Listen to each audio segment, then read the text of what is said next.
Ну, я так напрыгнула на нее. И потом я откинула ее.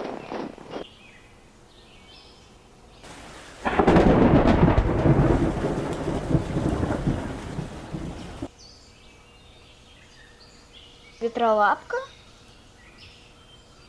Ветролапка, что случилось? Да так, ничего. Пойдем покушаем. Ты не ела еще со вчерашнего дня. Пусть коты облачного племени соберутся под скалой на общее собрание. Сегодня будет совет. Ветролапка, ты это слышала? Сегодня будет совет. Пушноушка, возьми меня на совет, пожалуйста. Конечно, я возьму тебя. Тебе обязательно нужно быть там.